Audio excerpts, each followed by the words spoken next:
Bayangkan kamu berdiri di geladak kapal raksasa Baochuan pada tahun 1421. Di bawah langit malam yang pekat, Laksamana Cheng Ho menatap Samudra Pasifik yang tak berujung. Kemana arah angin akan membawa mereka? Alih-alih memutar balik armada raksasanya menuju Selat Malaka, Cheng Ho mengambil keputusan gila. Dia menunjuk ke arah timur, menantang ombak ganas demi mencari ujung dunia yang belum terpetakan. Ini bukan pelayaran biasa. Tiongkok mengerahkan lebih dari 300 kapal pusaka yang tampak seperti kota terapung di tengah lautan. Pernahkah kamu melihat armada sebesar ini berlayar bersamaan? Bandingkan dengan Christopher Columbus 70 tahun kemudian, yang hanya membawa 3 kapal kayu kecil. Armada dinasti Ming ini memiliki puluhan ribu kru yang siap menaklukkan badai terdahsyat. Jika armada raksasa ini terus melaju ke timur, mereka akan menabrak pantai barat Amerika sebelum bangsa Eropa. Sejarah dunia yang kamu pelajari di sekolah akan berubah total selamanya. Di balik kabut Samudra Pasifik, daratan misterius menanti kedatangan Sang Naga Merah. Apa yang terjadi saat ribuan prajurit Tiongkok mendarat di tanah kekaisaran kuno Aztec dan Inca?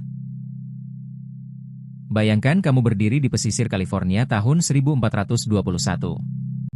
Di Cakrawala, bukan karavel Spanyol yang muncul, melainkan puluhan kapal raksasa dinasti Ming milik Laksamana Cheng Ho. Sejarah dunia baru saja berbelok arah. Penduduk asli Amerika terpaku melihat armada raksasa berbahan kayu jati ini bersandar. Ketika Cheng Ho turun ke darat, dia tidak membawa salib dan meriam. Dia membawa misi perdamaian dari Kaisar Judi. Di wilayah Mesoamerika, utusan Cheng Ho akhirnya bertatap muka dengan perwakilan Kekaisaran Aztec. Apakah mereka akan berperang? Tidak, para Kasim Tiongkok justru membungkuk hormat, menyodorkan sutra indah dan porselen biru putih. Dibandingkan menjajah, Tiongkok menerapkan sistem upeti yang legendaris. Kaisar tidak menginginkan tanah mereka, melainkan pengakuan diplomatik. Kamu akan melihat para penguasa Aztec mengirimkan emas sebagai simbol persahabatan, bukan karena dipaksa. Roda diplomasi berputar cepat dari Tenochtitlan hingga Cusco. Komoditas mewah Tiongkok ditukar dengan giok lokal, perak, dan biji kakao berharga. Sebuah aliansi lintas Samudra Pasifik resmi lahir tanpa setetes darah pun tumpah. Tapi tunggu, bagaimana dengan wabah penyakit pembunuh yang biasanya dibawa orang asing? Ya, bakteri cacar tetap terbawa oleh para pelaut Tiongkok. Namun, pola interaksi kali ini sangat berbeda dari sejarah asli kita. Karena kontak terjadi secara bertahap lewat jalur dagang yang lambat, imun tubuh penduduk Aztec dan Inca punya waktu untuk beradaptasi. Kematian massal 90% populasi berhasil dihindari dengan sangat ajaib. Kekaisaran lokal tetap berdiri kokoh. Saat tahun 1521 tiba, tidak ada Hernan Cortes yang bisa meruntuhkan Tenochtitlan. Kekaisaran Aztec justru tumbuh semakin kuat berkat adopsi teknologi logam dan strategi militer Tiongkok. Kamu kini melihat dunia baru di mana panji naga merah berkibar berdampingan dengan simbol elang Aztec. Diplomasi berhasil menyelamatkan peradaban Amerika kuno dari kepunahan. Mereka kini siap menjadi kekuatan global baru. Hubungan erat ini melahirkan pertukaran rahasia yang jauh lebih berharga dari sekadar emas. Tapi, komoditas apa yang dibawa pulang Cheng Ho ke Beijing yang nantinya akan mengubah perut seluruh dunia? Coba bayangkan kamu berdiri di dermaga Guangzhou pada tahun 1435.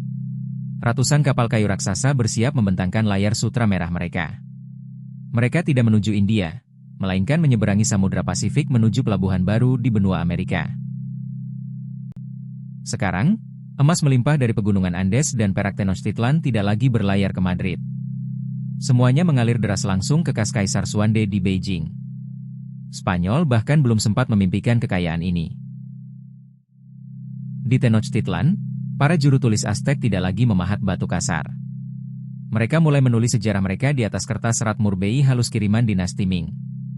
Teknologi Tiongkok mengubah segalanya dengan sangat cepat. Jauh di selatan, tepatnya di Cusco, para pengrajin logam Inca tersenyum lebar.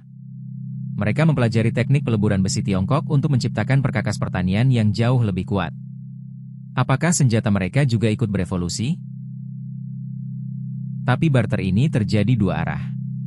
Kapal-kapal Cheng Ho membawa pulang harta karun paling berharga, ubi jalar, jagung, dan kentang. Komoditas ini siap menyelamatkan jutaan perut rakyat Tiongkok dari bencana kelaparan. Pada tahun 1480, wilayah Sichuan yang semula gersang mendadak hijau oleh tanaman jagung. Pertanian baru ini memicu ledakan populasi yang luar biasa di sepanjang sungai Yangtze. Kekaisaran Ming tumbuh semakin tak tertandingi. Sementara itu, bagaimana dengan nasib Eropa? Benua biru itu kini terisolasi di pinggiran geopolitik global. Saat penjelajah Portugis mencoba berlayar ke timur, mereka mendapati Samudra Hindia telah dijaga ketat oleh armada naga. Di Genoa dan Venice, para bankir menatap cemas ke arah peta laut yang kosong.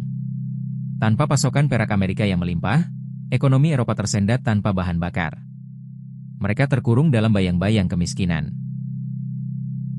Sebaliknya, rute Sutra Transpasifik ini menjadi jalan tol maritim terpadat di dunia. Kapal-kapal dagang berlayar bolak-balik menghubungkan dua peradaban raksasa. Tapi, kedamaian ini tidak mungkin bertahan selamanya, bukan? Tepat di tahun 1492, sebuah armada kecil pimpinan Christopher Columbus perlahan mendekati Kepulauan Karibia. Tapi dari balik kabut fajar, moncong meriam besi hitam milik armada patroli Ming sudah mengarah tepat ke arah mereka. Sekarang, bayangkan kamu berjalan menyusuri London pada tahun 1810. Tanpa emas jarahan dari Amerika, kota ini redup. Kas kerajaan kosong, memaksa Raja George III berutang besar pada dinasti Qing demi bertahan hidup. Sementara itu, melompatlah ke seberang Samudra Pasifik. Di Tenochtitlan pada tahun 1845, para insinyur Aztec sedang merancang jalur kereta api bertenaga uap pertama mereka. Mereka tidak pernah dijajah, melainkan tumbuh menjadi raksasa industri baru. Pelabuhan San Francisco kini bernama Jinshan, dipenuhi ribuan kapal jung kayu raksasa. Kamu akan mendengar bahasa Mandarin berkumandang di pasar.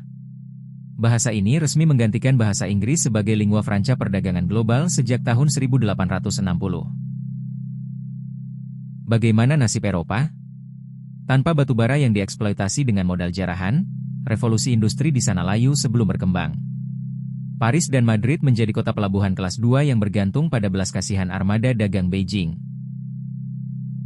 Di selatan, Kekaisaran Inka pada tahun 1888 menguasai jalur pegunungan Andes dengan teknologi telegraf mereka sendiri.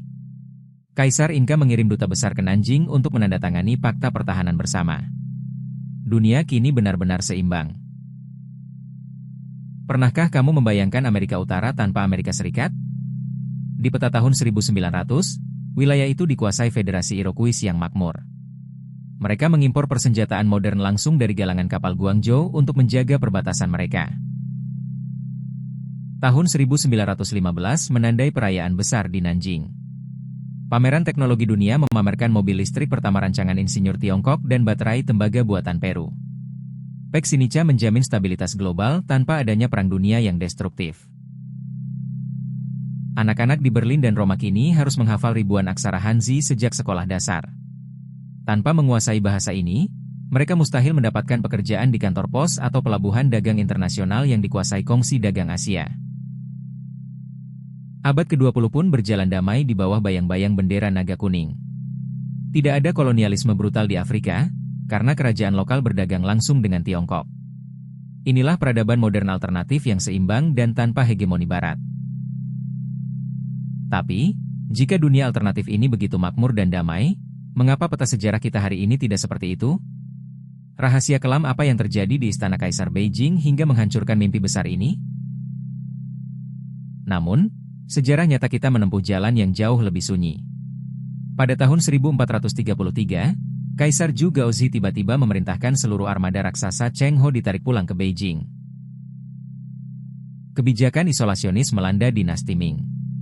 Catatan pelayaran berharga dibakar, galangan kapal di Nanjing dihancurkan, dan dunia alternatif yang baru saja kamu bayangkan lenyap menjadi abu sejarah. Keputusan fatal ini membiarkan Samudra Pasifik kosong tanpa penjaga. 60 tahun kemudian, giliran Christopher Columbus yang berlayar ke barat dan menyerahkan kunci dunia baru kepada bangsa Eropa. Spanyol dan Inggris meluncurkan kolonisasi brutal, membangun imperium dari emas jarahan. Sementara itu, armada naga Tiongkok yang damai kini hanya menjadi dongeng pengantar tidur di tepian sungai Yangtze. Coba kamu lihat peta dunia saat ini, di mana bahasa Inggris dan Spanyol mendominasi global.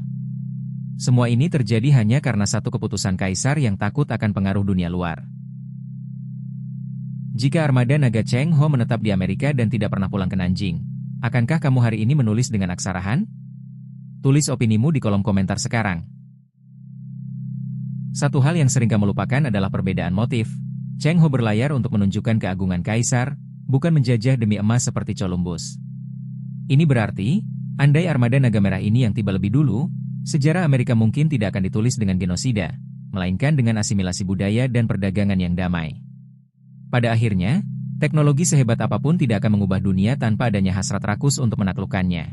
Jadi, apakah kamu lebih memilih dunia yang dipimpin oleh hegemoni perdagangan Tiongkok, atau kolonialisme Eropa yang kita kenal hari ini?